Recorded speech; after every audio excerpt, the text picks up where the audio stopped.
Good morning. पोट फुगण्याचं प्रमुख कारण जर म्हटलं तर विटॅमिन B12 ची कमतरता. 1. 2.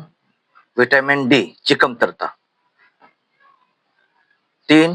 विटॅमिन B3 आणि फॉलिक ऍसिड यांच्या कमतरतेमुळे पोट फुगते, पोटामध्ये गॅस होतो. आणि यातील प्रमुख कारण म्हणजे विटॅमिन B12 तेव्हा याची काळजी घेणं अत्यंत गरजेचं आहे. तर विटॅमिन B12 हे सर्वात मुख्य कारण आहे. पोटामध्ये गॅस होण्याचं हे एक प्रमुख कारण आहे. याच्या कमतरतेमुळे काय होतं बघा, पचन संस्था ही कमकुवत होते, ज्यामुळे आपल्या पोटात सतत गॅस होतो, पोट फुगतं, बद्धकोष्ठता होते आणि अतिसार देखील होऊ शकतो. तसेच 2 नंबर विटॅमिन D या विटॅमिन डीच्या कमतरतेमुळे काय होतं बघा, आतड्यांच्या स्नायूच्या कार्यात अडथळा येतो, ज्यामुळे पोटात गॅस, वेदना आणि सूज होतात. हे लक्षात ठेवा. आणि नंबर 3, काही वेळा विटॅमिन B3 म्हणजे नियासिन व फॉलिक ऍसिडच्या कमतरतेमुळे देखील पोटाच्या समस्या उद्भवू शकतात. पोट फुगतं, पोट दुखतं, पोटामध्ये गॅस होतो. तेव्हा पोटात गॅस होऊ नये म्हणून आपण या विटॅमिनची कमतरता भरून काढणं अत्यंत आवश्यक आहे. तेव्हा पोटातील गॅस कमी करण्यासाठी आपण काय करायला पाहिजे? तेव्हा पोटातील गॅस कमी करण्यासाठी जे लोक शाकाहारी असतील अशा लोकांनी आहारामध्ये दूध, दही, ताक, पनीर, लोणी, फोर्टिफाईड पदार्थ यांचे सेवन करायला पाहिजे, तेही नियमितपणे. आणि जर का ते मांसाहारी लोकांनी काय केले पाहिजे, तर मांसाहारी लोकांनी पोटामध्ये गॅस होऊ नये म्हणून आणि विटॅमिन B12 चे प्रमाण वाढवण्यासाठी, कमतरता भरून काढण्यासाठी मासे, अंडी वगैरे यांचे सेवन केले पाहिजे. याने पोटातील गॅस कमी होतो. कसं आहे, दह्यामध्ये प्रोबायोटिक्स असतात आणि ते पचन सुधारण्यासाठी, अन्नाचे पचन सुधारण्यासाठी किंवा पचन क्रिया मंदावलेली सुधारण्यासाठी मदत करतात. दह्यातील प्रोबायोटिक्स पचन सुधारण्यासाठी मदत करतात. इतकंच नाही तर विटॅमिन B12 शोषून घेण्यासाठी ते मदत करत असतात. म्हणून हे प्रोबायोटिक्स अत्यंत महत्वाचे आहेत. त्यामुळे दह्याचे नियमितपणे सेवन करणे हे अत्यंत गरजेचे आहे. तेव्हा तुम्ही नियमित सेवन करत जा.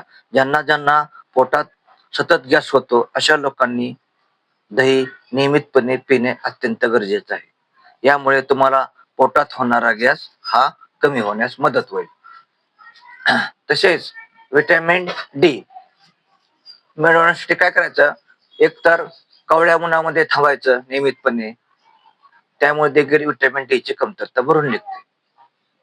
नाहीतर मग सप्लिमेंट घ्यायच्या, विटॅमिन D च्या सप्लिमेंट घ्यायच्या, हे देखील फायदेशीर ठरते. तर पोटात गॅस, ब्लोटिंग म्हणजे पोट फुगणे व पचनाच्या समस्या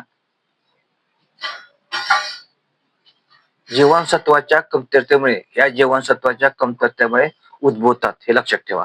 आणि त्यामुळेच आपल्या पोटामध्ये गॅस होतो. तेव्हा नियमितपणे तुम्ही विटॅमिन B12 म्हणजे आपल्या आहारात कसे मिळेल याची काळजी घ्या. आणि त्याच्यासाठी तुम्ही शाकाहारी पदार्थ नियमितपणे सेवन करा. ते म्हणजे दूध, दही, ताक, लोणी, पनीर, चीज वगैरे. कारण यामध्ये विटॅमिन B12 चे प्रमाण मुबलक प्रमाणात असते, हे लक्षात ठेवा. विटॅमिन B12 चे प्रमाण भरपूर असते, मुबलक असते. आणि मांसाहारी लोकांनी काय सेवन करायचे, तर मासे आणि अंडी. कारण मासे आणि अंडी यामध्ये विटॅमिन B12 मुबलक प्रमाणात असते. हे सेवन केल्याने, हे मांसाहारी पदार्थ सेवन केल्याने काय होतं, शरीरातील विटॅमिन B12 ची कमतरता भरून निघण्यास मदत होते. तेव्हा हे ध्यानात घ्या. आणि व्हिडिओ कसा वाटला एक लाईक करा, एक सबस्क्राईब करा. पुढील व्हिडिओ पाहण्यासाठी बेल आयकॉनला टच करा. फक्त एक लक्षात ठेवा, तुम्हाला जर पोटात सतत गॅस होत असेल, गॅसची समस्या असेल, तर फक्त शाकाहारी लोकांनी दुधाचे पदार्थ म्हणजे दूध, दही, ताक, पनीर, फोर्टिफाईड पदार्थ, चीज याचे नियमितपणे सेवन करायचे आणि तेही मुबलक प्रमाणात. तुमची गॅसची पोटातील समस्या आपोआप कमी होईल. पोटामध्ये गॅस होणार नाही. आणि मांसाहारी लोकांनी काय करायचं? मांसाहारी लोकांनी B12चे प्रमाण वाढवण्यासाठी, B12ची कमतरता भरून काढण्यासाठी मासे आणि अंडी यांचे सेवन मुबलक प्रमाणात करा. एवढं जरी केलं तर तुमच्या पोटामध्ये गॅस कधीही होणार नाही. गॅस कधीच होणार नाही. तेव्हा ही काळजी घ्या. तेव्हा पूर्ण विराम घेतो. नवीन असाल तर पुढील व्हिडिओवर नवीन पाहण्यासाठी बेल आयकॉनला टच करा. धन्यवाद.